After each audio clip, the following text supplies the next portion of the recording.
28 days. That's how long silence had been suffocating their marriage like smoke filling a locked room.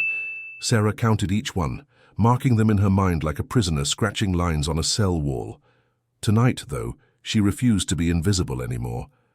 The bathroom mirror reflected a woman who looked nothing like the girl who'd married Jin 5 years ago. This version wore armor disguised as couture. The black dress hugged every curve like a second skin, the neckline plunging dangerously low, the slit riding high enough to be a statement. She'd chosen black deliberately. Not red for passion or white for innocence, but black for power, for defiance, for the funeral of whatever they'd become. Her fingers worked methodically, fastening diamond studs that caught the light like shattered stars. Jin had given them to her on their first anniversary, back when he still looked at her like she mattered. Back before the walls went up, before the ice settled between them, before their penthouse became a mausoleum where love went to die in silence. The guest bedroom door had clicked shut 4 weeks ago. No slamming, no screaming, no dramatic finale. Just that quiet, devastating click that might as well have been a guillotine blade falling. Since then, Jin had mastered the art of being present while completely absent. Coffee made before she woke. Late nights at the office stretching past 2 a.m. Messages delivered through his driver instead of his own voice. Polite nods in hallways like she was a business associate he vaguely recognized. It was killing her slowly, this careful choreography of avoidance. But tonight, she had somewhere to be. Her college reunion had been circled on their shared calendar for months, back when shared actually meant something, back when Jin would have helped with the zipper of this dress, his breath warm against her neck, as he found reasons for her to stay home instead. Sarah stepped into stilettos that added 4 inches to her height and a decade to her confidence.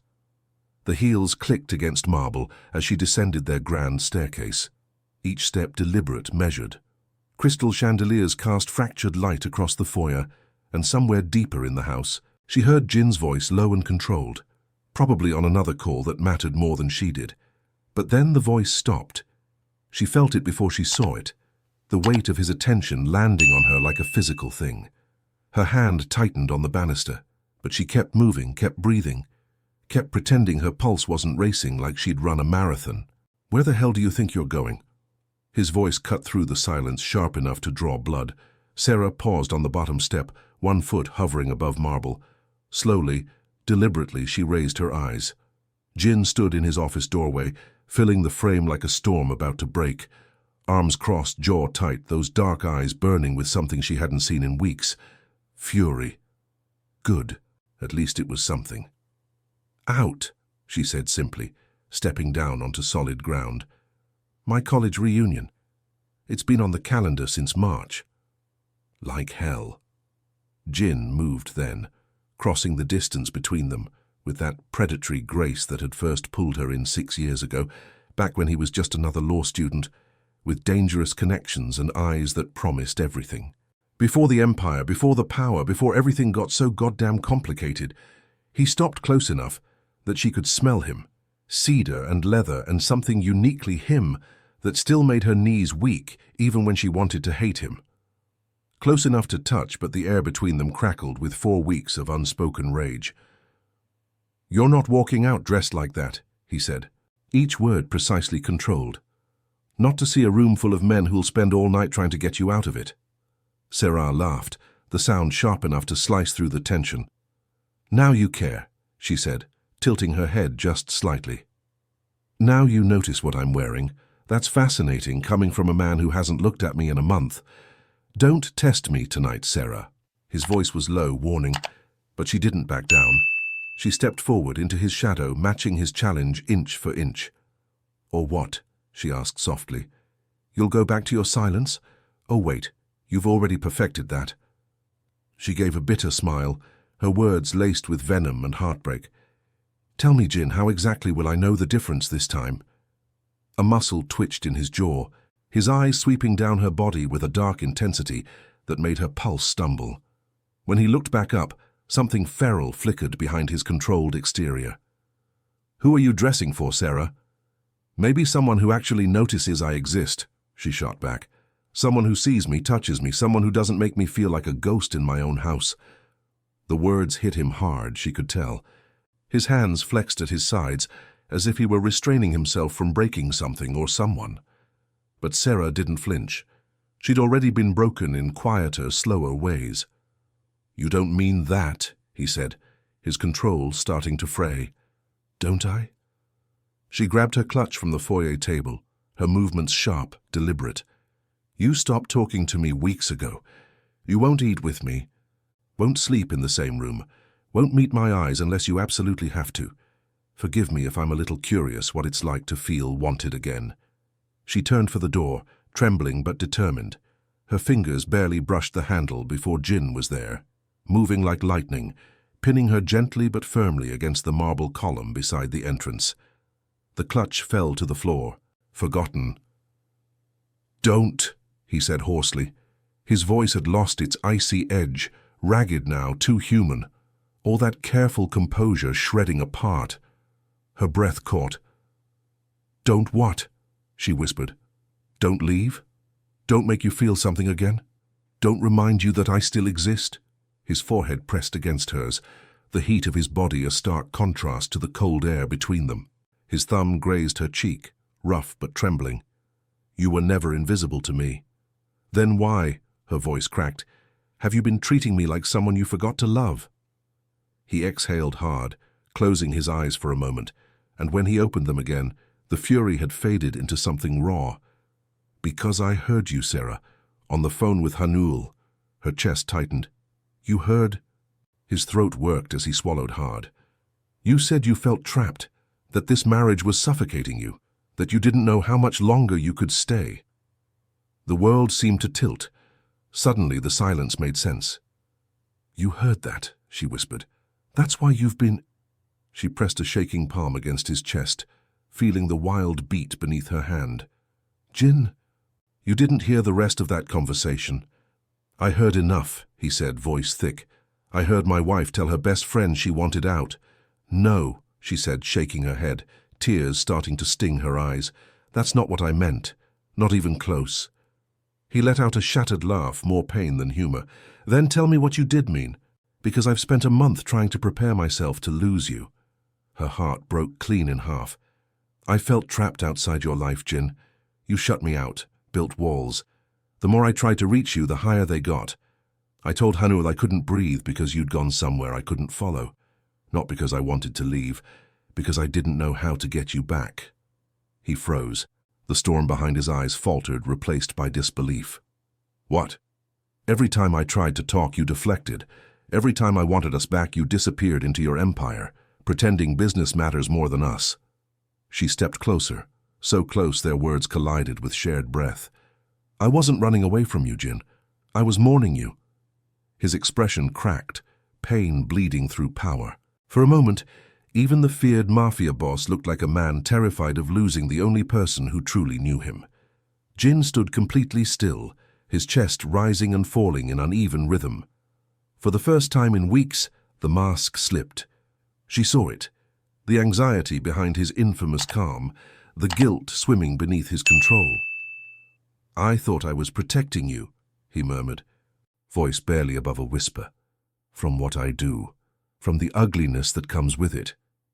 Sarah blinked back tears. "Protecting me by disappearing?" His jaw tightened.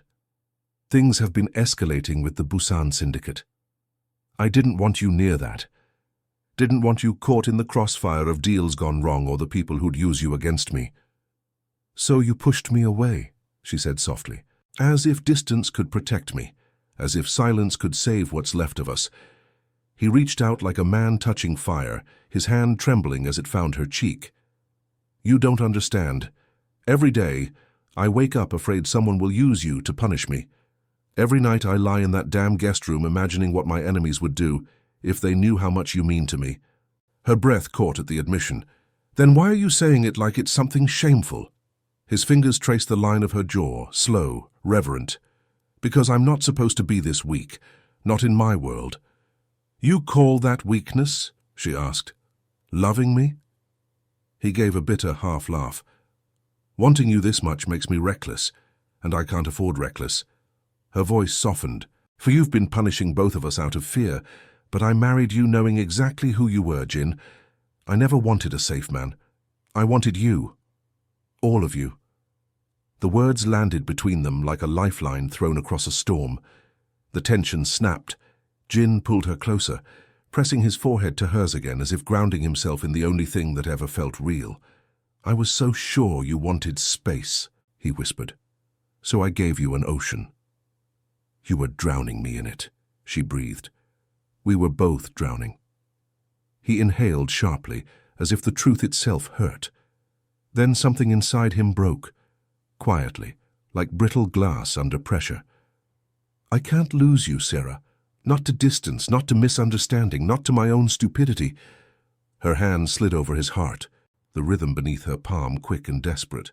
Then stop pushing me away. Jin nodded slowly, swallowing everything that once kept him silent. Tonight, when I saw you in that dress, something snapped. I realized what it would feel like if someone else looked at you the way I should have been looking at you every day. And what did it feel like? She asked, voice low. He met her gaze. Hell. Something shifted in the air.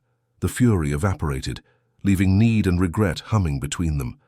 He cupped her face, and when she didn't pull back, his voice dropped to a raw whisper. May I fix this? Sarah inhaled shakily. Try. Jin's mouth met hers, not gentle, not polite, desperate. 3 weeks' worth of silence and hunger compressed into a single kiss that felt like oxygen after suffocation. Her clutch hit the floor again as his arms wrapped around her, pulling her close enough to erase every inch of distance that had poisoned them. Sarah melted into him, the taste of him drowning out the memory of empty nights and unanswered questions. When they finally broke apart, she was trembling and so was he. His voice was rough against her skin. Forget the reunion. She whispered back, You're right. I have better plans. For a moment they just stood there, foreheads touching, breathing as if the world outside didn't exist. But it did. And Jin's world was always waiting to intrude. You still think silence keeps me safe? She asked. He shook his head. No. I think silence kills us faster than any bullet. They stood there in the quiet aftermath of that confession, the weight of unspoken things finally starting to lift. But Sarah knew that healing didn't come from apologies, it came from truth. Then tell me everything, she said softly. What's been keeping you up at night? What did you think was too dark for me to handle? Jin hesitated, then exhaled slowly, the tension in his shoulders shifting. The Busan families are testing the limits again, trying to seize control of our port operations. 2 of my men were attacked last month. That's why I kept you inside, why I avoided you. I thought if I looked you in the eyes, you'd see how bad things really were. I already knew things were bad, she said quietly. I see the blood on your sleeves even after you scrub at it. I hear the phone calls you take at 3 in the morning. You thought I didn't notice because I pretended not to, but I did. Every time. His jaw clenched. Then why didn't you say something?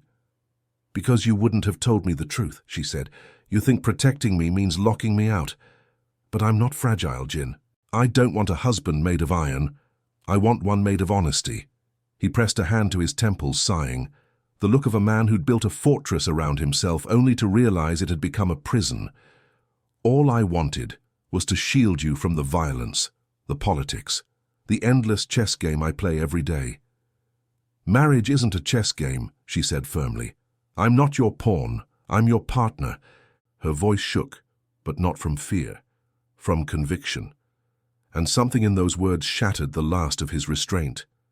Jin reached for her again, but this time not as a warning, not as control, just a man reaching for his anchor. He rested his forehead against hers again, grounding himself in her steadiness. I've been an idiot, he admitted against her lips. You were right.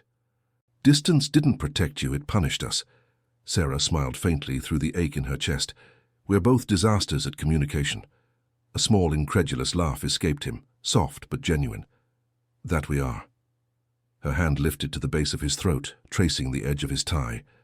Then maybe we should practice getting better at it. Starting when? Her fingers slid the tie loose, her tone daring. Now seems like a good time. The tie fluttered to the ground, his breath hitched, the first crack in the armor of composure he wore for the world.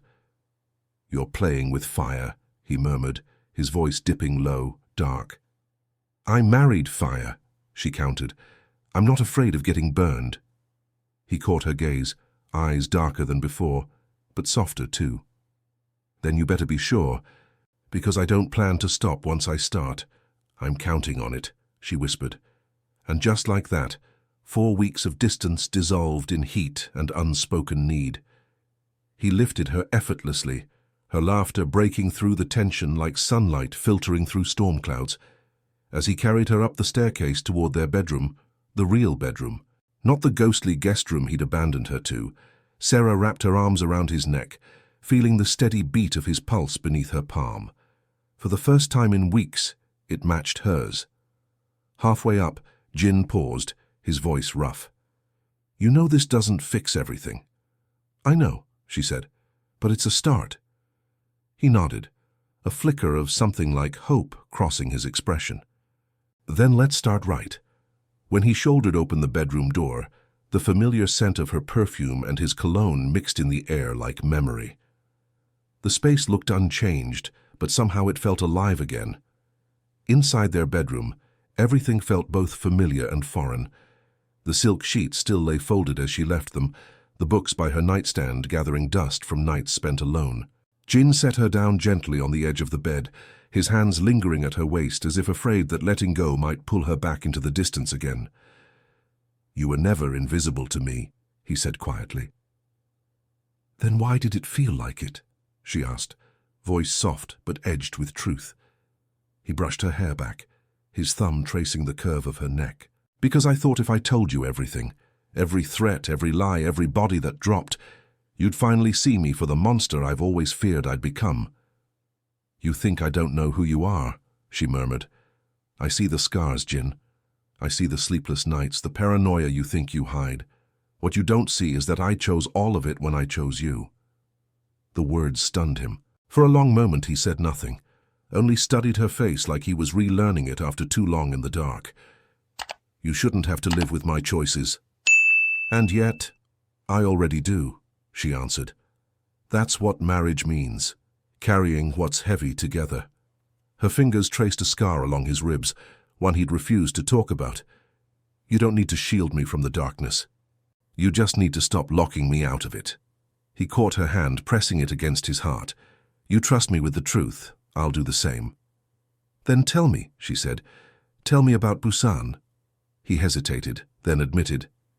"They've been pushing deep into our roots. There's a meeting in 3 days, neutral ground. Either we find a truce or it all explodes." "Then you're not going alone," she said immediately. He looked startled. "You'd step into that world for me." "I already live in it because I live with you," she replied. "I'd rather stand beside you in the fire than watch it consume you from another room."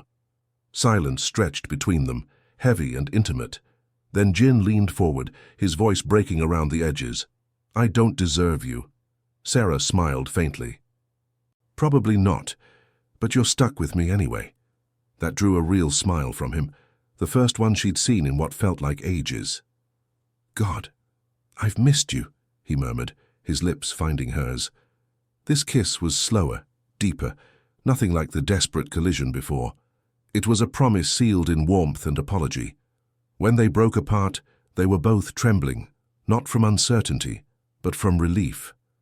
Midway through the quiet, Jin rested his forehead on her shoulder.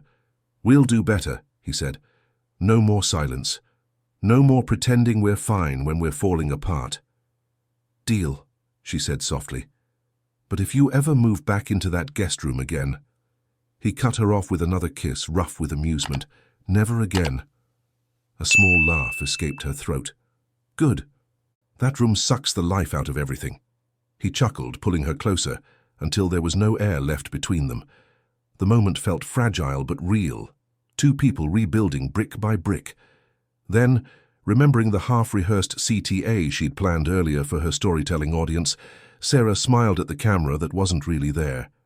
"If you've stayed with us this far," her voice took on that soft narrator's tone, "don't forget to hit subscribe. We're chasing our first 1,000 hearts, and your click keeps the stories alive. Also, tell me, would you have left the house in that dress?" She grinned at Jin's confused frown. "Now that's audience engagement," she teased. He shook his head, amused. "You're unbelievable." "I know," she answered simply. "And you love me for it?" The night stretched on, thick with warmth and unspoken forgiveness. Hours passed, marked only by the rhythm of steady breathing and the faint hum of the city below. The fear and anger that once filled their house had finally gone still. Sarah lay beneath his arm, eyes tracing the familiar patterns of light filtering through the curtains. For the first time in weeks, she felt safe, not because of the locks on the doors, but because Jin had finally unlocked himself. "You awake?" His voice came softly from behind her. "Barely," she whispered. "You wore me out." "Good," he replied, pressing a slow kiss against her shoulder. "That was the goal." She smiled in the dark. "That's not how reconciliation works, you know." "Maybe not," he said, amused, "but it's effective." They fell quiet again, breathing in sync until she finally whispered, "Tell me the rest. About Busan. I want to understand what's coming." Jin hesitated, but didn't retreat this time. "The Kangs control half the docks now. They've been moving weapons disguised as imports, threatening my supply routes. The meeting in 3 days. It's supposed to prevent open war, but if it fails, we'll be in the middle of one." She turned to face him, her expression calm but resolute. "Then we prepare. Together." He blinked, almost startled by her strength. "Sarah." "No more glass walls, no more secrets," she interrupted. "You promised." He exhaled, defeated and grateful all at once. "I did." Her hand rested on his chest, right over the steady thrum of his heart. "Then let's stop being afraid of each other." He nodded slowly. "Deal." For a moment, neither of them spoke. He studied her face, memorizing every curve, every freckle, as if imprinting her into his mind. Then he smiled, soft, unguarded. "You always did look dangerous in black." "Dangerous enough to make you talk again?" she teased. "Dangerous enough to make me swear I'll never shut up again if it means losing you." She laughed quietly, pressing her forehead to his. "Careful. That's a big promise." "I'll keep it," he said against her skin. "For once, I'll keep it." Outside, the city throbbed with life, sirens, engines, the endless hum of Seoul's sleepless night. But here, in this quiet apartment, time slowed. The ice that had once encased their marriage had finally thawed, giving way to something fragile but alive. Sarah's voice broke the silence once more. "Do you think people like us ever get peace?" Jin was quiet for a moment. "Maybe not. But we can build it between us, one night at a time." She smiled, eyes heavy. "Then start building." He kissed her hand, his words almost a vow. "Always. If you're still watching, consider this your sign. Love doesn't die in silence, only pride makes it suffer. So subscribe, join our little family, and tell me in the comments, what would you fight for when silence takes over? Your stories keep this world alive. The screen would fade on the image of their joined hands, a symbol of connection rebuilt from fire, fear, and forgiveness, proof that sometimes the most dangerous battles happen behind closed doors. Dawn crept in slowly, pale light spilling across their room as the chaos of the city began to stir again. Sarah woke first, the faint hum of traffic below blending with the soft rhythm of Jin's breathing. For the first time in weeks, the silence between them didn't ache. It soothed. She turned, studying his sleeping face, the faint shadow of exhaustion carved into his features, softened now by peace. He looked nothing like the feared name whispered across Seoul's underworld. He just looked like her husband. When his eyes finally opened, they held the same vulnerability she remembered from years ago, before the empire, before the fear. "Still here," he murmured, as if needing to confirm it wasn't a dream. "Still here," she answered, smiling faintly. He reached out, brushing her cheek with a careful hand. "I keep thinking I've seen every version of you, and then you show me another one. The one who refuses to run away? The one who refuses to let me ruin what we built," he said, voice quiet but laced with something real. They lay there a while longer, suspended in a peaceful kind of now. Outside, life went on, sirens wailed, horns blared, but here the war between them had ended. Not with victory, but with surrender, the good kind, the kind that comes from choosing love over pride. Finally, she spoke. So what's next for the great Jin Park? The man who once ran half of Seoul and can't even win an argument with his wife. He laughed softly, pulling her closer. Maybe I start by listening more, talking more, loving louder, and trusting me with the danger. He nodded. Always. Together. No more shields. No more locked doors. Then we'll survive anything, she said. Jin's gaze softened. Already do. They shared another quiet moment, the world briefly perfect. Then as she sat up, her dress from last night caught her eye, crumpled on the floor, glinting faintly in the morning light like a scarlet secret. She picked it up with a half smile. Guess the dress served its purpose, Jetu, she said. Got your attention. He grinned. It didn't need to. You never lost it. I just forgot how to show it. She leaned down, kissing him softly. Consider that problem fixed. He pulled her back into his arms, laughter curling between them, the kind that sounds like relief. Down below, the city roared awake, but in their room, everything felt still, grounded in understanding. Love wasn't perfect, it was messy, raw, hard-won, but it was theirs, carved into every fight, every tear, every kiss that followed silence. At the end of the video, Sarah's narrator voice returned, tender but firm. Sometimes the loudest battles happen in quiet rooms, between people who forgot how to speak until love forced them to. If this story touched you even a little, hit the like, subscribe, and share your story in the comments. We're building something beautiful here, a community that believes in fighting for love even when it hurts. Let's keep growing, one story at a time. The screen would fade to black on that final line, the same line Jin had whispered before sleep claimed them both, always.